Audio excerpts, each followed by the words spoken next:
वस्तीचं हे एक छोटंसं गाव. आपली संस्कृती, परंपरा, सर्व धर्म समभाव असलेले हे गाव. या गावातील अगदी हुशार, चुणचुणीत शीतल नावाच्या मुलीच्या घरी आज आपण जाणार आहोत. तर चला. मानवी जीवनात शिक्षणाचा व विज्ञानाचा प्रचार व प्रसार जसा जसा होईल तसा तसा अंधश्रद्धा, अज्ञानाचा अंधकार दूर होईल. डॉक्टर नरेंद्र दाभोळकर. डॉक्टर नरेंद्र दाभोळकर. शिकले जरा हुवार, लय शिकले असं दाखवू नको. मी पण इंजिनियर झालोय. हा कळलं ना, लय मोठा इंजिनियर झालाय म्हणे. कोणी विचारलं की काय काम करतो तर सांग, आई बापाच्या जीवावर 2 तास खातो आणि दिवसभर मोबाईल चालितो. अगं घराण्यात कोणी शिकलं नाही ना, म्हणून त्याला असं वाटतं मी लय मोठा झालो. काल त्याला म्हटलं लक्ष्मण बाबांच्या आश्रमात जाऊन अंगारा आणि उपाय घेऊन ये, पण हा कशाचा कुणाचा ऐकतोय तेव्हा.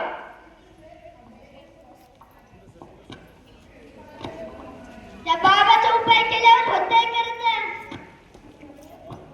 मग होऊ दे ना कर्ज, आहे ना तुझा बाप भक्कम. अरे लक्ष्मण बाबांची कृपा आहे म्हणून तू इंजिनियर झाला.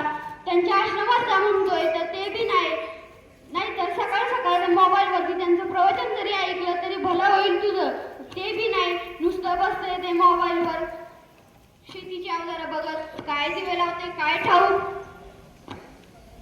बाबा, त्या बाबांच्या आश्रमात गेलं ना, ते बाबा मला म्हणतात माझं फेसबुक ओपन कर, माझं हे कर ते कर. नको नको ते काम सांगतात.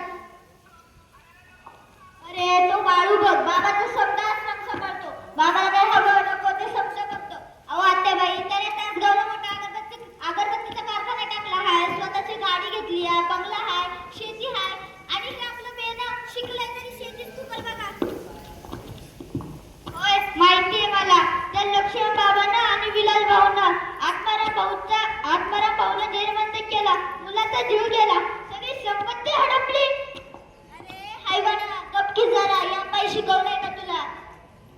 अगं आई, तो खरं सांगतोय. आमच्या शाळेत पण सगळे म्हणत होते की चमत्कार करण्याच्या नादात अशोकचा जीव गेला. अशोक नेहमी सांगायचा की त्याचे बाबा तो झोपला की लिंबू व गुलाल घेऊन काय ते करायचे म्हणे. आणि तो सांगायचा की त्याचे बाबा त्याच्या लाल रंगाच्या करगुट्याला लिंबू चोळायचे आणि सकाळी उठून बघायचा तर करगुटा काळा पडलेला असायचा. अगं शिकले, त्याच्या मागे शास्त्र आहे. लिंबू मध्ये ना सायट्रिक ऍसिड असते, ते जर कापले आणि त्यांच्या संपर्कात लाल करगुटा आला तर तो काळाच पडणार की. त्यांना काय समजते. अरे मेल्या मुर्द्या, तुझ्या विज्ञानाचे प्रयोग आपल्या बाबांवर लावतो काय. नीट बोल जरा. लक्ष्मण बाबांची कृपा आहे आपल्यावर म्हणून समजा नीट चाललंय. आई अल्ला माय, माझी पोरं 4 पुस्तक वाचून लय बोलायला लागली. माफ करा बाबा, माफ करा. शिल्पे, आवर लवकर, आज मंगळवार आहे, आईचा वार आहे, जायचा वक्त झालाय.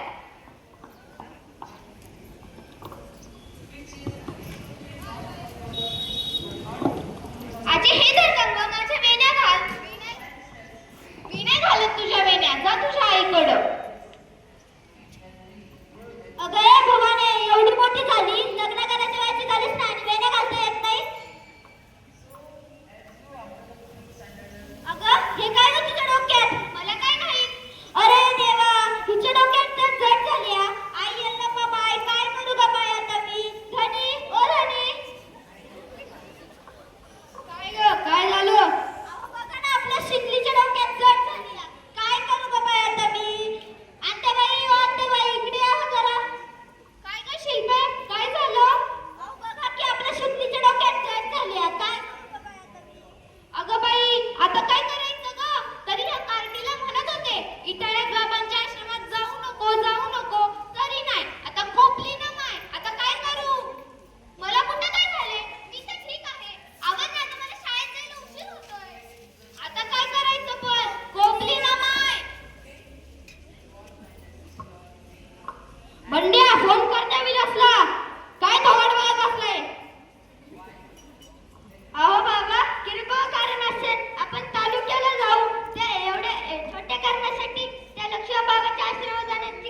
देवा काय करायचं आता?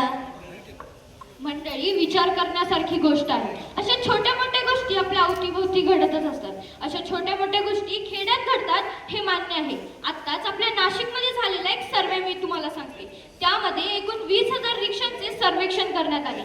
त्यापैकी 18,000 रिक्षांना अमावस्येच्या दिवशी मिरची, लिंबू आणि काळा बिंबा लावण्यात आढळला. सर्वात महत्त्वाचे म्हणजे लिंबामध्ये क जीवनसत्वे असते आणि ते आपल्या आरोग्यासाठी अत्यंत महत्त्वाचे असते. आपण 18,000 लिंबांमधील क जीवनसत्वे एकट्या नाशिकमध्ये सरळ सरळ रस्त्यावर फेकून देतो, वाया घालतो आणि खऱ्या अर्थाने विचार केला की 150 वर्षांची कोणती गोष्ट ठेवली? 150 वर्षांची कपडे आम्हाला नको, 150 वर्षांची गाडी नको, मग आपण लिंबू, मिरची, काळा बिंबा लावतो. याचा अर्थ आपण विज्ञानाची दृष्टी घेतली, सृष्टी तर आपण घेतलीच आहे. तर चला आता लक्ष्मण बाबांच्या आश्रमात जायचे. शीतलच्या डोक्यात जट निघाली.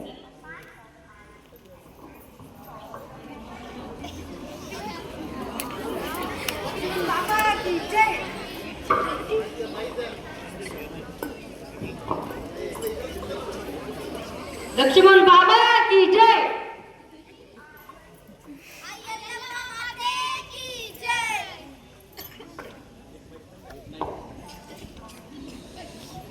इमाने इतबारे शब्द करून झाले बाबा. दर महिन्याला आश्रमात धान्य पाठवतो. बघा बाबा, दर मंगळवारी पूजा, प्रसाद शब्द करून झाले बघा. बाबा बघा, माझ्या पोरीच्या डोक्यात जट निघाली. बघा बाबा, तुमचा उपाय सांगा. शांत हो बालिके, आज मी आश्रमात एवढा बिझी आहे, तरी मागच्या दाराने तुमच्यासाठी का आलो? तुमच्या प्रेमापोटी आलो. मला सर्व सांगितले आहे. माझा ओंकार कुठे दिसत नाही? येईल तो पेढ्याकडे साखर आणायला गेला असेल. माझी ऑनलाईन कामं फक्त ओंकारच करू शकतो. कुठे आहे तो? बाबा, तुमची ऑनलाईन कामं करायला त्याला आश्रमातच ठेवून घ्या. घरी तो काय काम करत नाही, इथे तरी 4 कामं करत. अहो बाबा, पहिले माझ्या पोरीकडे बघा. मला बालिकेच्या मनात शंका दिसते. विचारू का बाबा? काही नको. बाबा ही कसली पुस्तक वाचते, कसली प्रश्न विचारित असते. बघा बाबा, जरा सांगा. ये बालिके, इथं बस.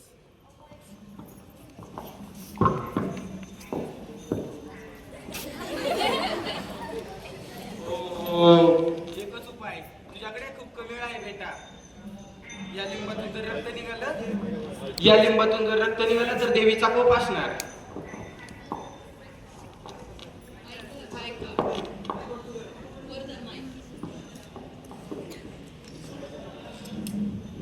देवी कोपली.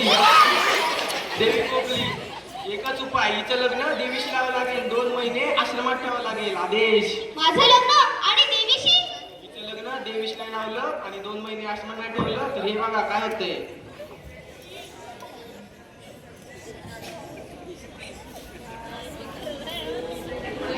ओम भगनी भागवतरी भगमासे ओम भट स्वाहा. ओम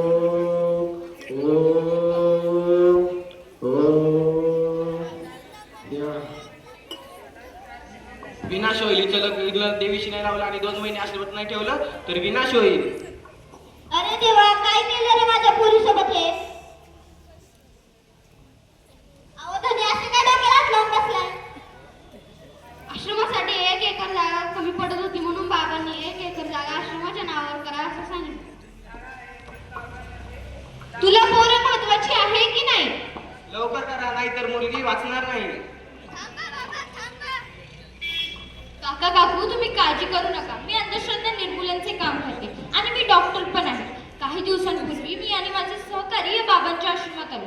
आमच्या काही गोष्टी लक्षात आल्या, परंतु गावातून यांच्याबद्दल कोणी काही बोलायला तयार नाही. अहो एवढंच काय, आपल्या गावाचे रहिवासी ते आत्माराम भाऊ, त्यांना या बाबांमुळे आपला मुलगा गमवावा लागला, परंतु अजून ते कबूल करायला तयार नाही. त्यामुळे मी माझे काही सहकारी या बाबांच्या आश्रमात मुक्कामी ठेवले. विलासचे प्रबोधन केले. त्यांनी आम्हाला सहकार्य करून बाबांचे सर्व प्रयोग करून दाखवले. मावशी, केसांची पुरेशी निगा न राखल्यामुळे शीतलच्या डोक्यात जट पडली. कोणताही कोप झाला नाही. बाबांनी जे चमत्कार केले ना, तो नुसता बोंदूपणा होता. नारळाच्या शेंड्यावर जर सोडियम ठेवले आणि पाणी शिंपडले तर अगदी प्रज्वलित होतो. कुंकवामध्ये जर वॉशिंग पावडर मिक्स केली तर त्याचा रंग काळा पडतो. बाबांनी यामुळे असे चमत्कार करून खूप धन दौलत कमवली आहे. मंडळी, अशा भोवतू